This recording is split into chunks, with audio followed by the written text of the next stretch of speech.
Welcome to Dead Man Talking. Tonight's story is the next installment in the incredible series from the equally wonderful Wanahee. As ever, please do let us know what you thought down below in the comments box. Please do like and share. It really does help build the channel and our community further. And why not hashtag TeamFEAR and DMT's Cryptid crew. And so, with that aside, let's get into tonight's story, entitled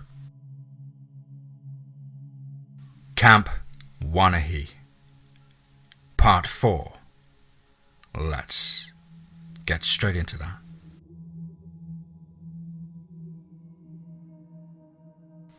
Hey everyone, it's Carl again, and things aren't going well. Where to start? Well, it's been a couple of days since the incident with the Faceless, and I was still having a hard time even getting up to go to the bathroom, since we hadn't found anything to make a decent crotch from yet. I've mostly been sleeping and letting things kind of happen.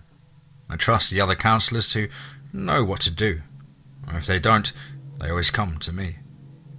Earlier today, Maria came by to say hi and see how I was doing. Her anger tapered off really quick after threatening me with a switchblade. We sat and chatted for a while, but I could tell that she was stressed. I asked her what was on her mind. We've been finding more doors in the woods, Maria said quietly as she looked out the window. We've been finding a lot of doors. I thought back to my run through the forest, all of the doors I had sprinted past. How many is a lot?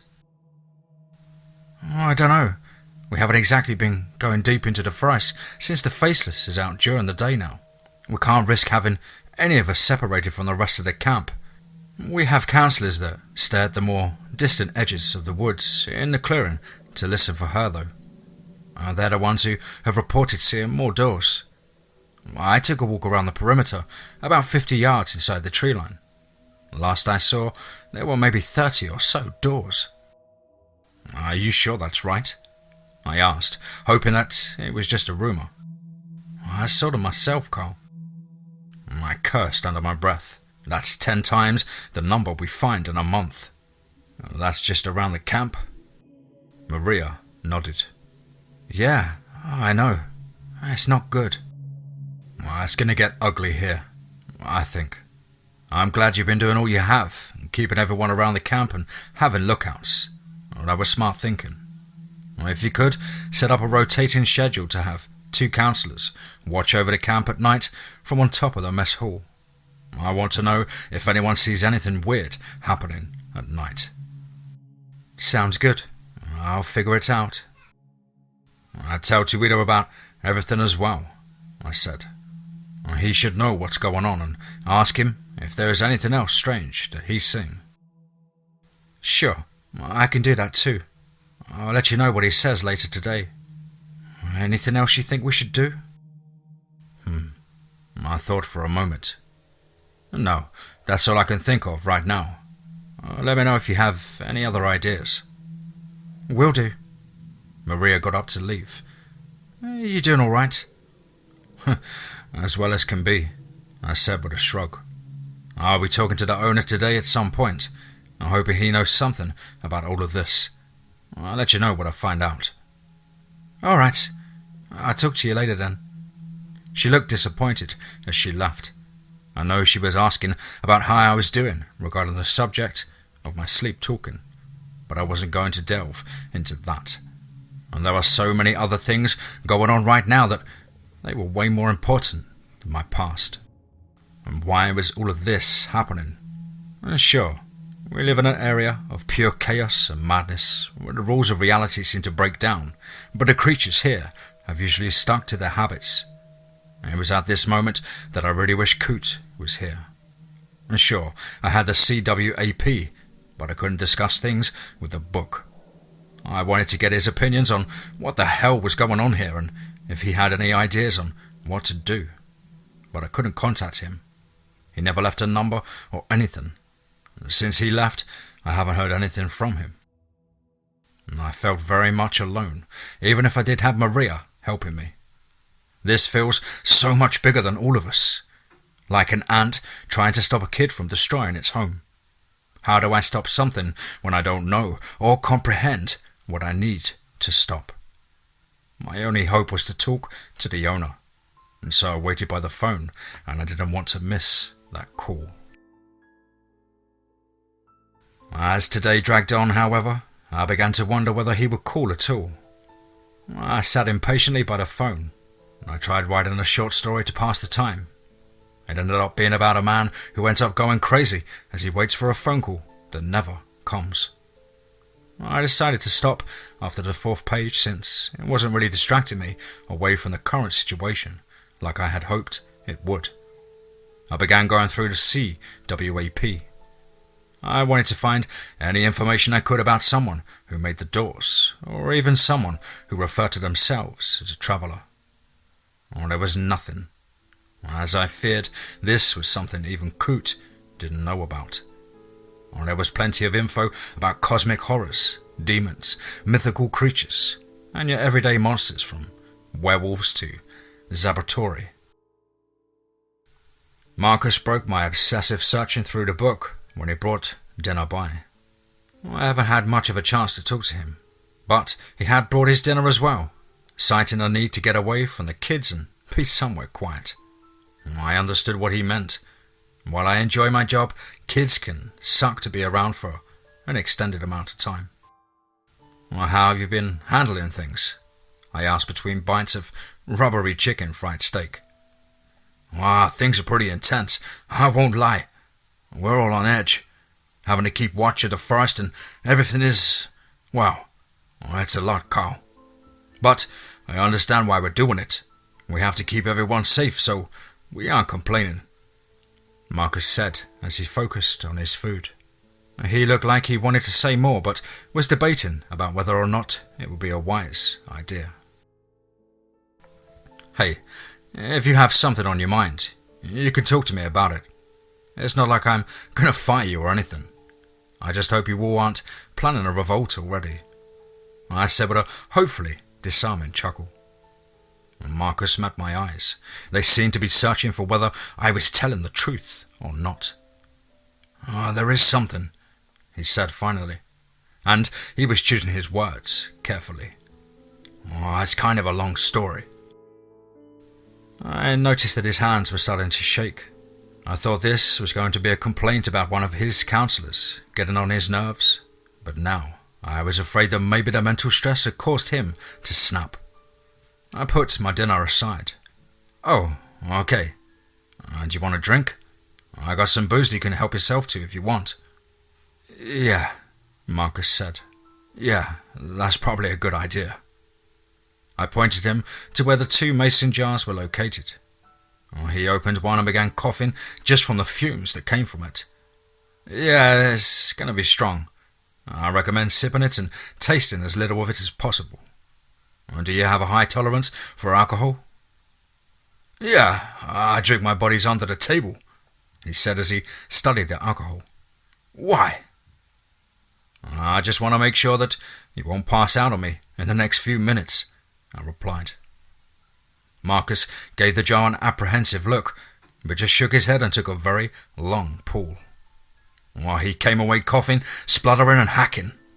He sat the jar on the table, managing to spill very little of it. What the fuck is that? Marcus said between fits of coughing. Something that is definitely not legal, I said as he shoved some potatoes into his mouth to get rid of the taste. I let him have a minute to get settled back onto the couch. Anyways, what did you need to tell me? Marcus sat for a moment, debating what he should say. When I was 13, I was committed to a mental hospital. Okay, not a great start to this conversation, I thought. I tried not to show any reaction on my face. I was in there for 5 years. My parents kept worrying about me since I would wake up screaming in the night. And they said it was night terrors. I told them it wasn't night terrors. I was having flashbacks of when my friend Ricky was killed because of something that I did. You see, I wasn't a very popular guy growing up, but I had Ricky. He had been born in Mexico and his parents moved here about 8 or so years before. He had a really thick accent, since he still had to speak Spanish with his parents a lot, since they were still struggling with the language. I had to translate, you know. Anyways, Ricky and I were close buds from school, since we were both minorities. The Hispanic and the black kid. We understood what it was like to not be like everyone else. Well, we went away to camp when we were both 13. My parents actually helped his parents pay for him to go. We had a blast and met a bunch of different people, and the counselors were cool and we were excited to have summer in the woods. I met a few guys who I got along with really well, and I thought they were really cool since they were the older kids. They accepted me, but they didn't like Ricky. I asked if I could invite him to sneak out with us to go to the lake nearby, and they said sure. I was excited and told Ricky about it. He was hesitant, asked if he would be hanging out with them. I remember begging him, "Come on, man, just give him a chance. Once they get to know you, they'll totally accept you." He wasn't fully convinced, but he agreed.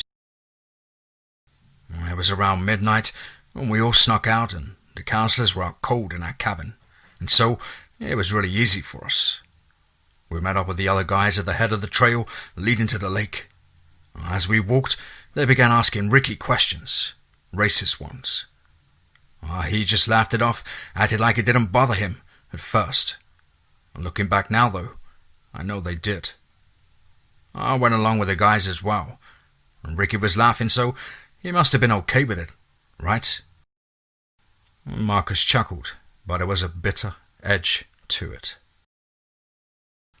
Kids can be absolutely cruel. We like to think that they're innocent, and that we're innocent at that time, but we can be the cruelest during those years. We kept ribbing him, making fun of how hard it was to understand him due to his accent, and other things. I just wanted to belong, you know? Finally, I felt accepted. I wanted Ricky to be accepted too. And then one of the kids said something really off color. Ricky told them that they needed to stop, but they called him a pussy for not being able to take a joke, and they just kept on going. Ricky looked to me and asked if we could leave. The guys told me to leave him and come with them to the lake. I told Ricky to go back to the cabin. He told me I was a horrible friend and that he hated me. I don't blame him for doing so. I was an awful friend. His voice broke on the last word. There was a long pause and Marcus looked to be trying to get his emotions under control. "If this is too hard, Marcus, you don't have to tell me about it. I get it." Marcus shook his head and took a deep breath. "No, I need to tell you about this. It's just been a while since I thought about everything that led up to his death. It hurts, you know?" I just nodded and waited for him to continue. Anyways, he began running back up the trail. We were at the lake by that point, so it was a decent distance back, at least 20 minutes if you were walking. I started feeling really guilty as the guys began screwing around and trying to get some of the boats out onto the water. They kept telling me to quit worrying about him, told me he wasn't cool like I was and how they accepted me. I realized I didn't want to be accepted by them. I told them that they could fuck off and I began running back up the trail to catch up with Ricky and apologize. I was maybe halfway up the trail when I heard a scream in the woods. I knew it was Ricky. I just knew it was. I took off into the woods to find him. I didn't know why he was in the woods.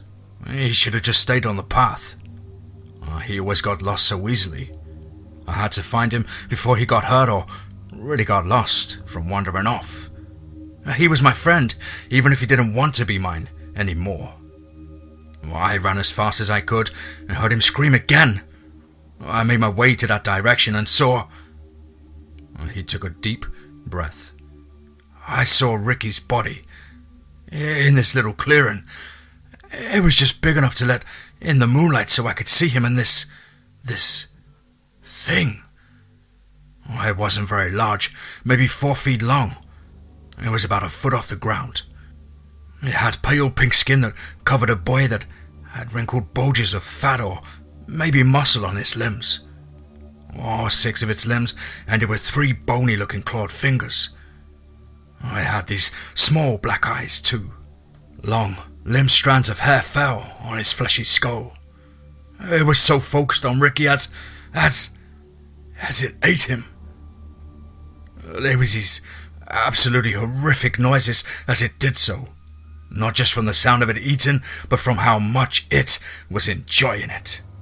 It made these wet, crackling sounds as it buried its face further into Ricky's torso. I have no idea what had happened and I couldn't move. I just sat there with absolute horror as I watched this thing eat my friend. I vomited as it pulled out some of Ricky's organs, and then it noticed me. It gave another one of those horrible chuckles and then began moving towards me. I couldn't move. I couldn't scream. I was so damn scared. And then there was this really loud bang. It was so loud and so sudden that I thought I had been shot. I screamed and fell to the ground. I looked at the thing and saw that it had now had a gaping hole running through its body.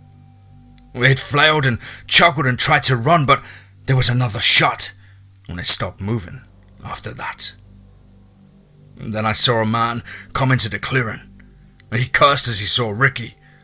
I could see in the moonlight that it was an old man. He had a large rifle and made his way slowly to the thing that he had killed Ricky, poking it with his boot to make sure it was dead. Satisfied, he came over to me. I don't remember if he said anything to me, but he picked me up and brought me back to camp. I didn't recognize the old man until then. Didn't even remember where I had been until I was back at camp, when all of the other counselors were asking us both what had happened and where Ricky was.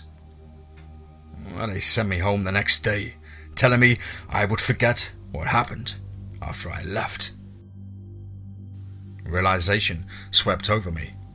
Shit, you were here? You were here as a camper, and you remember it? Marcus nodded. My parents picked me up and asked me how camp was, but I was still in shock. The nightmares started almost immediately.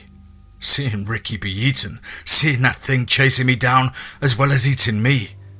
I didn't forget about Wanahee, but my parents did.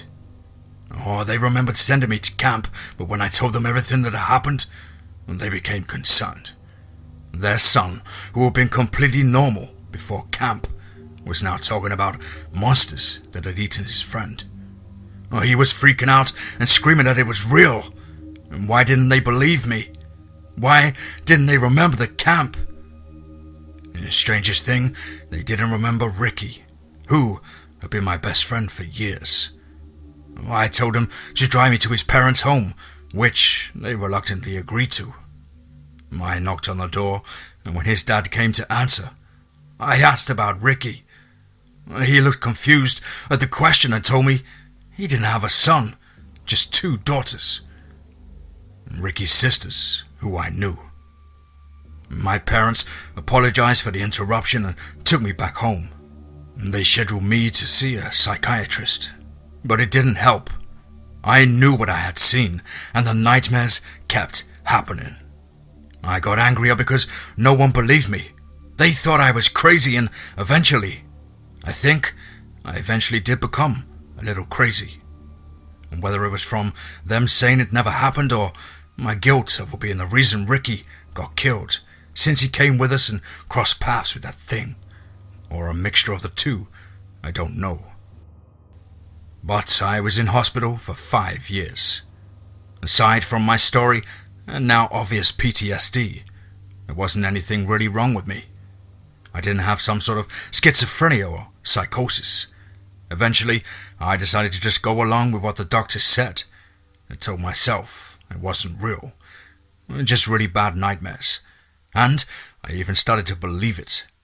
The nightmares kept happening though, but everything else seemed to get better. After a while, I was able to leave the hospital when I was 18. Why did you come back? I asked. You could have gone on to live a somewhat normal life. Just lie to yourself about Wanahee. I'm sure a lot of people do.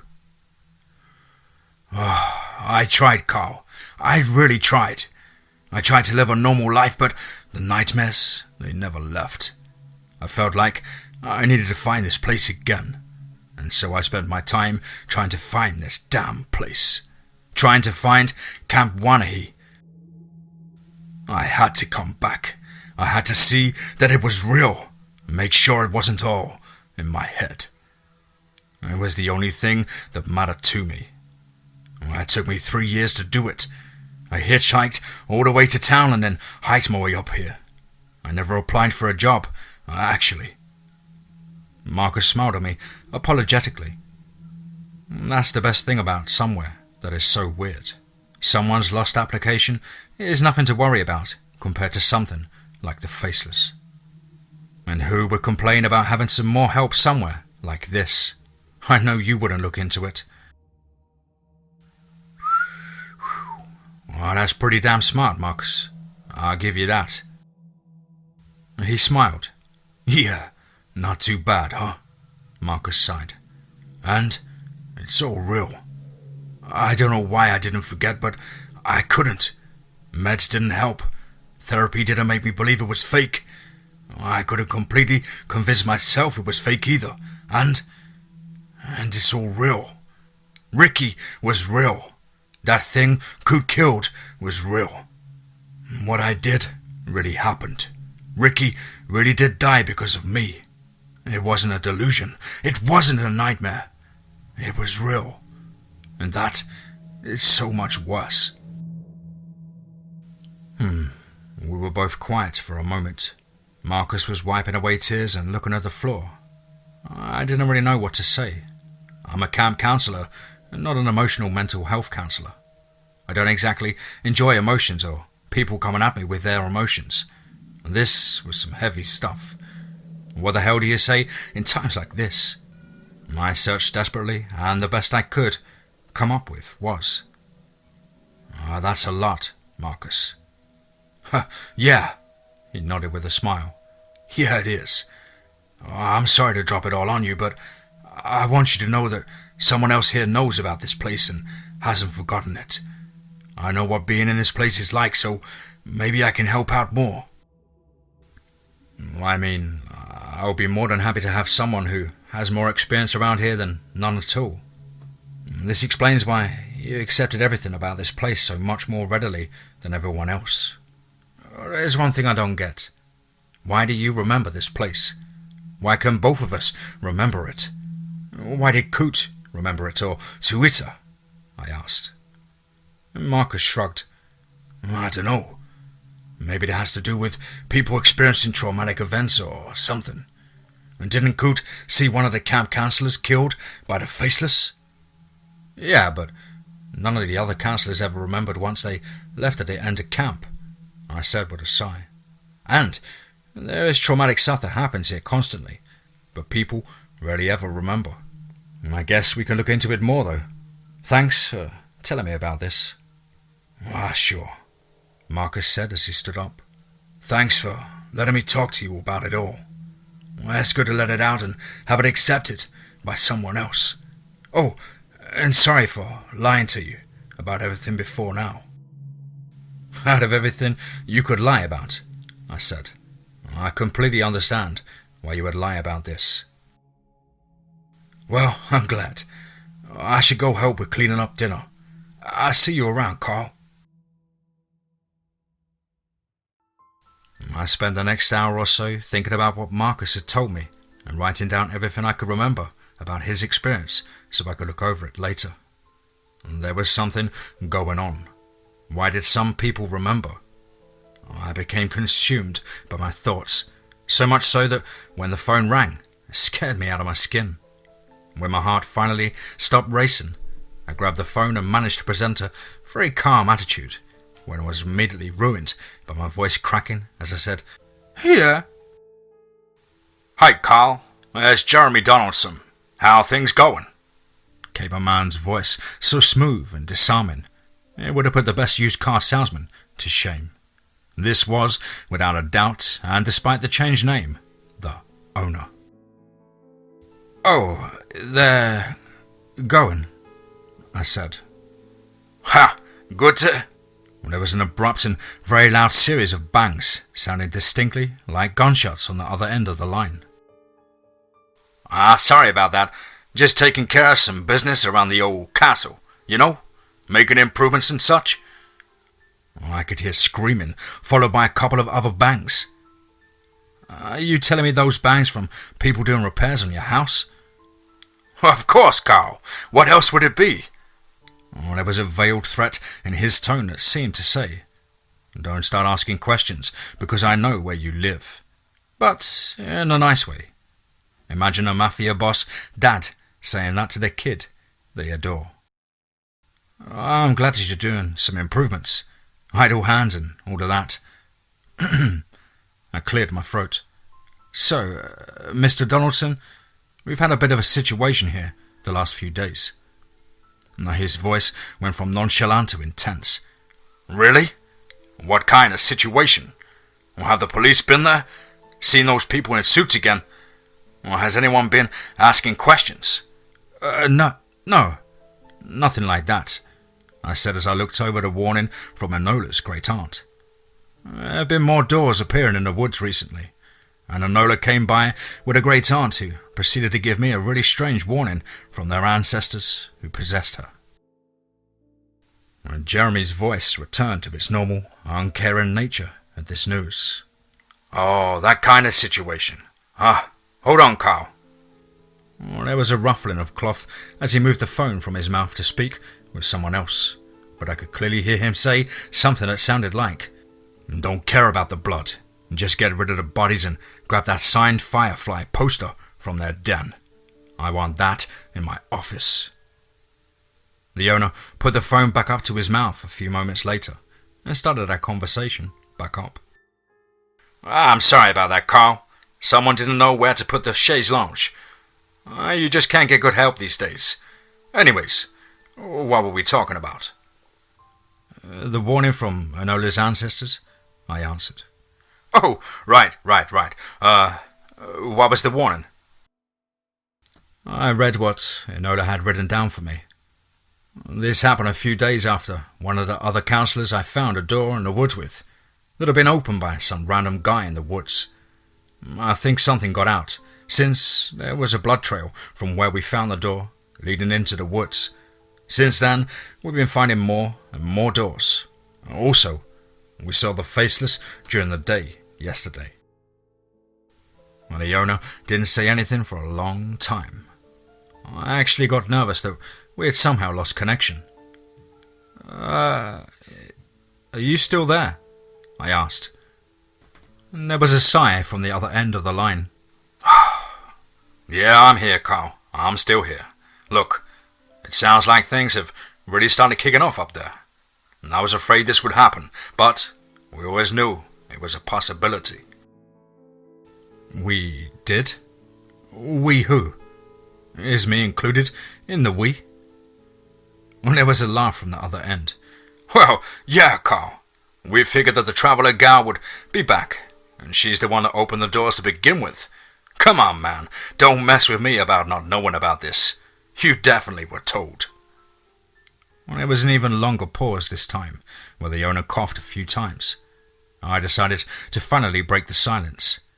"Yeah, I knew nothing about any of this." "Wait, really?" He sounded actually concerned, bordering on worried. This was the first time I heard that emotion from him. He wasn't even concerned when an entire cabin of campers had joined a cult to summon Shigroth, Endbringer, to the world of mortals. Something went horribly wrong with the summoning since one of the runestones had been shifted by me. Now, in my defense, I only thought that it would keep them from succeeding, not suck them into some horrible dimension beyond sanity and time. But you live and learn. Yeah, Ku didn't tell me anything about this. There's nothing in the CWAP either, so I'm kinda concerned, I said as I tried to keep my leg bouncing more than usual from my quickly increasing anxiety. Oh no. Oh well, this is all my bad, he laughed. I'm so sorry, Carl. I must have just spaced this whole thing when you were hired. There's always a lot going on in my life.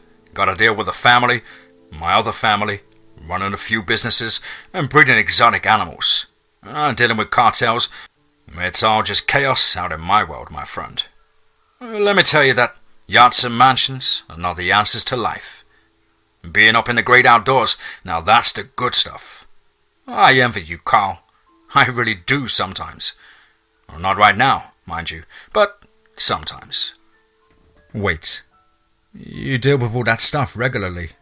I asked and began writing down all that in the CWAP under the heading of The Owner. There was a disingenuous laugh from him. Of course not.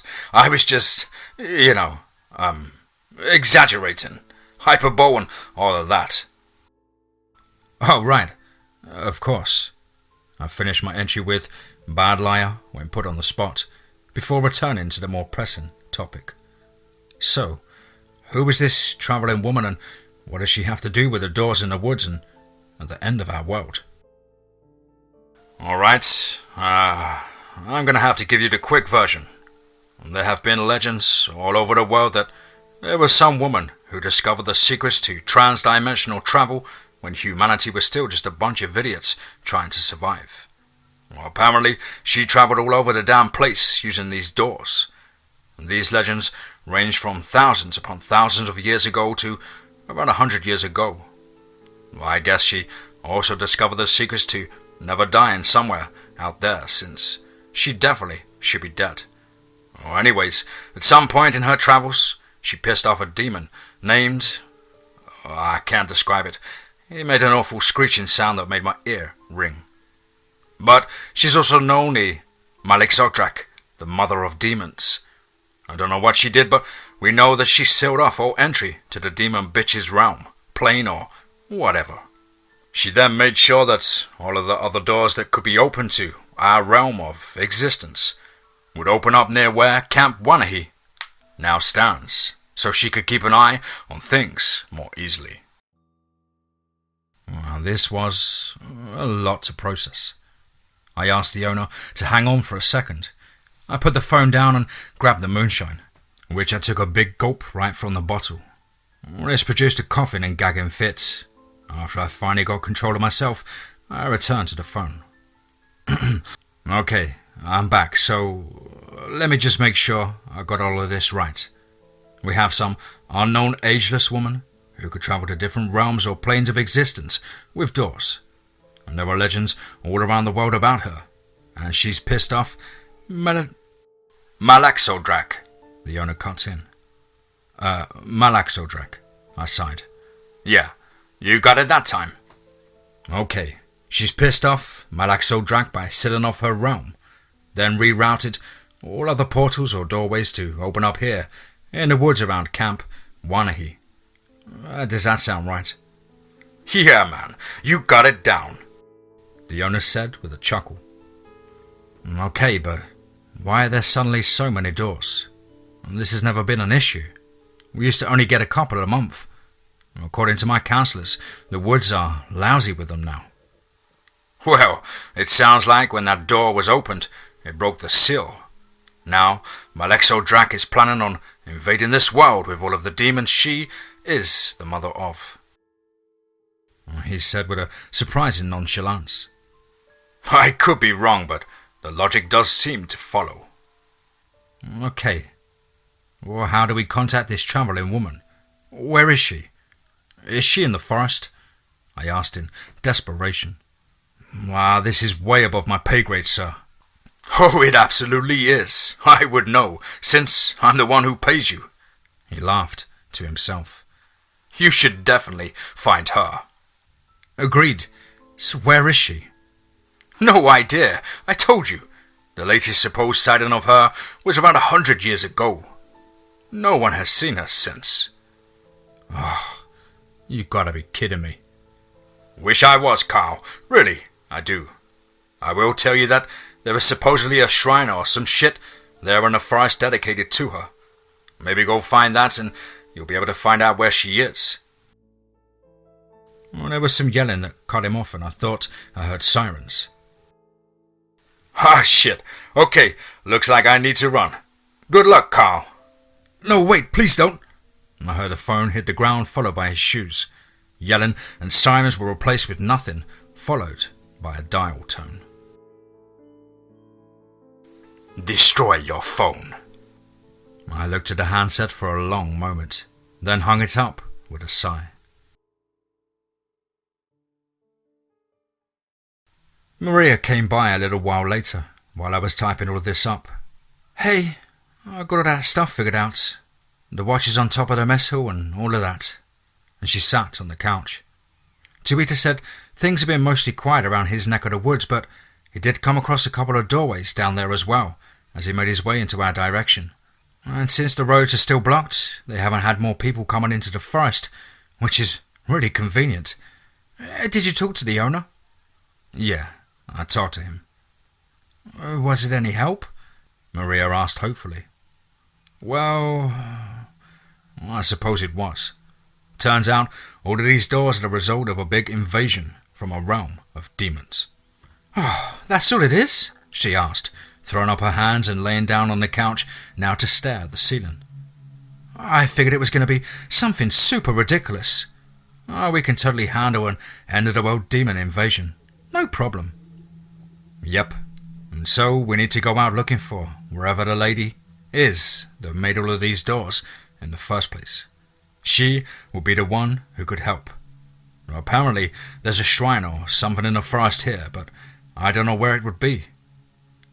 I looked out the window, watching some of the campers going back to the cabins. I'm going to go talk to the locals about it. I'm planning to set off tomorrow. I would say that you should stay behind, but I know you won't, so you can come along. I'm too tired to argue, and I will need your help. And we'll bring Marcus too. Maria sat up and looked at me. Why Marcus? He was here as a camper. He remembered this place and came back here. You can ask him the other details if you want. Regardless, I feel like he will be better to take with us than anyone else, since I'm sure he will keep his head when things get bad. Make sure you're both ready in the morning and find me a new crutch. We've had a crutch for a few days. An actual crutch this time, thanks to Twitter.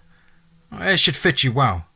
I just didn't want to give it to you until you were healed, so you would be unable to go anywhere. She smiled at me as she got up to leave. Well, I guess that was a good call. I was shouting from outside. I looked out the window and saw a bunch of counsellors running around, yelling at each other. Maria burst out of the door before I could even say anything. I got out of my bed and hopped my way over to the door she had left open. And I began hopping down the steps to the ground when Maria came running around the corner. Bad news? I asked. 3 of the campers are missing, she said, panting. Get Marcus, we leave tonight. The rest of the counsellors will stay here, and tell them that everyone needs to remain in the mess hall at all times. It's large enough and it's more defensible. I'll tell Tuita about what's going on and have him come up here if he is able to as well. He will know what to do to protect this place, I said as I hopped my way back up and got inside. I don't know when we'll be back, so pack food as well. I just wanted to finish writing this before we head out. I wanted to let you all know what was going on. If you don't hear back from me, well, hopefully we were successful and the world doesn't end from demons. Wish us luck.